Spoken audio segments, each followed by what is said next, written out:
الحديث السادس عن أبي هريرة رضي الله عنه أن رسول الله صلى الله عليه وسلم قال: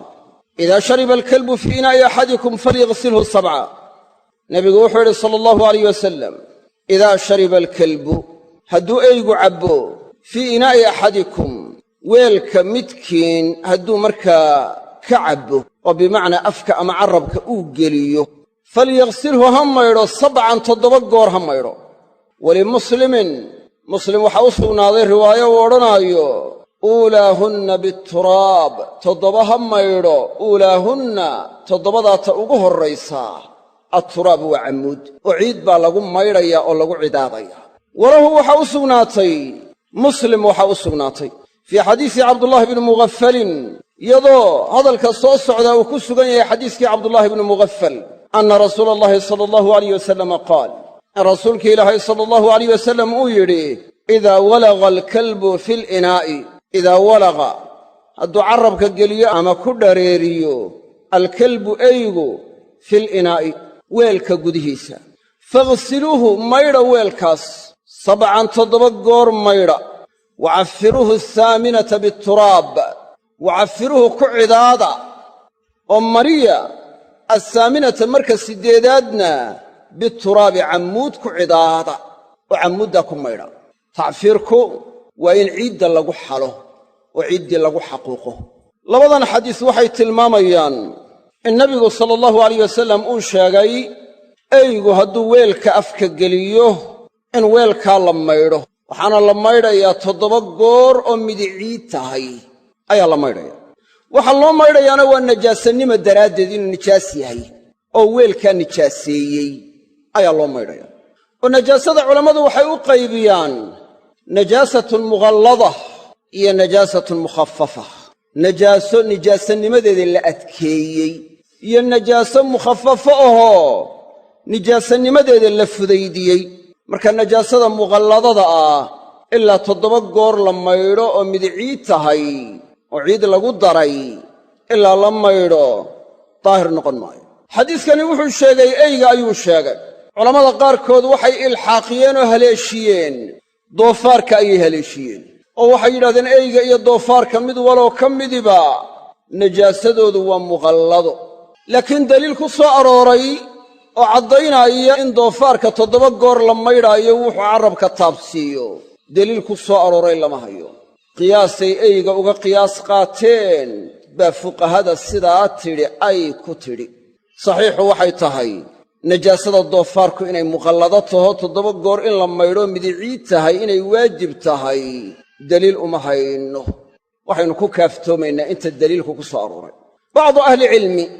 وحي يراهدين أيغا وحو كدريريا أما عربك قليا ما يرسط تضبقور لما يريا أعيد لقد دريا مد أهان وأرن تعبدي مد النجاسة نمسد الله أرنا يماه أولا ينوى الدون صرين معقول المعنى معها سيد الله ينوشي باسم أراعين. لكن الصحيح إن شاء الله وإن أي تهي ميرست لميريا للتطهير إن أي تهي والنجاسة نمد دراد يدلون ميريا النجاسة دا سنة أي تهي نجاسة مغلظة سلاسة صحيحة. التعبدي بس معها وحيث ويدين لي ما شعيد الله ينوشي وح كلمة لقو بدلي كرا أما الصابونو أما الطيرار أما وحلم إذا ما لقو بدلي كرا جوابته وحي تهي ميا نسكو شيء ذا أكسو أرورو عيد بدل كلا لقوم بدل كرو سكسته لو يراهdo waxaas tacqiim buu sameeynaya oo meeshii waa nadiifinaya oo jeermiska waa dilaya oo fayruusyada waa dilaya oo tahaaro waa keensanaya oo nadaafo waa ka imanaysa sikastaba loo yiraahdee shay kale oo maqaamka istaagi kara ma jiro waa ciid ayaa la nasgareeyay shay kale inuu maqaamkiisa ku sugnaanayo bedel ka noqon karana daliil uma hayno marka malamale mid lagu oranayo shay kale bedel ka noqon kara ma aha. fuqahada qaarkood waxay yiraahdeen 7 goor in la maydho midicii tahay waajib ma aha. madaahibta qaar baa sidaa maray waxaana yiraahdeen riwaayaadka xadiiska qaar kamida waxa soo arooray 3 goor waa mid labaade راويga xadiiska soo wariyo Abu Hurayra dawu khilaafa waxyaalaha culimada qaar kood ay sheegeen bay kamid tahay sida maalikiyada kale qowlkaasi laakiin sax ma aha waayo riwaayada ay sheegayaana saddexda sheegaysaa waa daciifo waadaciifu laa yucillu asaxiix daciifna saxiix ma cilleeyo oo daciifka waa laga tagaa saxiixana waa la qaataa waa saxiixo 7 goor in la maydhaayo laakiin 3 goor iyadu ma asixin haddiiba la yidhaahdo raawigu waa khilaafo ay sugnaato inuu khilaafay xadiisku soo wariyey riwaayadiisana isagaa u aqoon badan marka taasi way cillaynaysaa in la yidhaahdo oo inuu ama macluul yahay buu og yahay ama inuu mansuukh yahay ama wax la mida waxaa lo odhanayaa taasi sax ma aha waayo qaacidadu waxay tahay alxujjatu bimaa rawaa laa bimaa ra'aa xujjada iyo daliilku wuxuu ku sugan yahay wuxuu soo wariyey raawiga cadliga ah ee siqada ahi laakiin wuxuu ijtihaad ahaan iyo ra'yi ahaan arkay xujjadu kuma sugna waxaana dhici karta raawigu xadiisku soo wariyey inuu ilaawo oo isagoo naasi oo ilowsan ijtihaadan inuu mas'alo kale si kale fatwoodo ama ku camal falo waxaa kaloo dhici karta xadiiskuu soo wariyey inuu ismoodsiiyey inuu mansuukh yahay wa fii nafsi alamri aanu mansuukh ahayn asbaab bay culammadu u khilaafaan axaadiista shaykhulislaam ibnu taymiya wuxuu kaga hadlaa kitaabkiisa la yidhahdo rafcu almalaam can ila'immati alaclaam waxaanuu sheegay 10 sababood oo mid walba ay u dhici karto caalimku inuu khilaafo xadiiska 7 goor baa haddaba la maydhayaa 7daa gooree la maydhaayo ta ugu horraysa waxaa laga yeelayaa ciid riwaayo kale waxaa ku soo aroortay oo tirmidi soo wariyey ukhraahunna bituraab ta ugu dambaysaa ciidda lagu maydhaya riwaayo kale waxaa ku soo aroortay ixdaahunna bituraab mid ka mida ayaa markaa ciid lagu maydhaya laakiin waxa qawisan in marka ugu horraysa ciiddaa lagu maydhayo riwaayadan muslima uu inoo qoray lafteedu waxay sheegaysaa wacafiruuhu ahaaminata bituraab waxaa ku cidaadaan oo ku xaquuqdaan marka 8aad ciid marka 8aad ciid ku cidaada ama ku xaquuqa waxay shabbihi kartaa ukhraahunna bituraab laakiin calaa kulli xaal waxaa qawisan marka ugu horraysa in ciidda lagu maydhaayo oo biyaha iyo ciidda laysku daraayo amaa wacafiruuhu ahaaminata bituraab waxaa looga jeedaa 7 gooraa ku maydhaysaan mar ciid raaciya ciiddaa markaa raacisaan waxay isku noqonayaan 8 laakiin inay ugu dambayso iyo inay ugu horrayso kama hadlin ee xadiiskan hore ayaa caddeeyey uulaahunna bituraab ukhraahunnana waa daciif oo ma asixin ixdaahunnana waa mutlaqoo waa sii daysan tahay kanna waa muqayado waa muqayadatun biluulaa oo yuxmalu almutlaqu cala almuqayad mutlaqa iyo muqayadka waa la ysku xambaaray khulaasadu waxay tahay weelka uu afka geliyey eygu 7 goor oo mid ciid lagu daray baa la maydhaya marka koowaad inay noqoto marka ciidda lagu darayna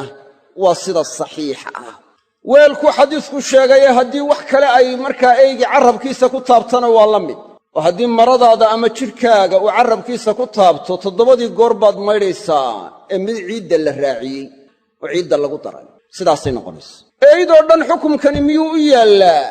mise waa eydii aan la idmin isticmaalka la isticmaalayo la adeegsanayo culammada qaarkood waxay yidhahdeen waa xukum caam oo eydoo dhan u yaalla culammada qaarkoodna masaa'isha qaarkood bay ka istisnoodeen shaaficiyadu waxay ka mid yihiin qolada cammimtay oo yidhi mar walba ey oo dhan hadduu carrabka wax taabsiiyo ama afka wax geliyo xukunkaasaa markaa uu noqonaya xukunkiis oo saasaa loo maydhay saas aawadeed waxay ahayn eygii mucallamka ahaa ee lagu ugaadhsanayey hadduu ugaadhii markaa qabto meeshuu ku qabanayaana dee waa afkiisa uun shaaficiyadu waxay yidhaahdeen iyadoo la cunaayo ugaadhaas haddana waa in la maydhaa 7 goor ee midiciidda ahayd waa in lagu maydhaa daa'ifo kale culammada ka midii waxay maya masaladaas iyadu waa mustasnaa waa laga reebayaa waayo saxaabadii eyda ku ugaadhsanaysay looma sheegin ugaadhii markay qabtaan eydaasi inay markaa maydhaan waatay culammada qaarkood ay yidhaahdeen waxaa laga qaadanayaa fadliga uu cilmigu leeyahay alkalbu almucallam marka lagu ugaadhsanayo ugaadhii uu afka ku qabtay 7 goor la maydhi maayo waayo haddii ay waajib ahaan lahayd in la maydhaa waa caddayn lahaa nebigu sala allahu alayh wasalam mana sheegin qaacidaduna waxay tahay ta'khiiru albayaani can waqti alxaajati fii xaqihi laa yajuusu bilijmaac waxay ummaddu u baahan tahay nebigu inuu ka dibdhigo markaa u caddayn waayaa ma bannaana ijmaac baynay ku bannaanayn ijmaac ayayna ku bannaanayn sidaas aawadeed xaaladdaa waa laga reebayaa bacdu ahlicilmi yidhaahdeen laakiin shaaficiyadu isku dariiq bay marinayaan maryahaagii ama jidhkaagii hadduu eygu carrabka taabsiiyo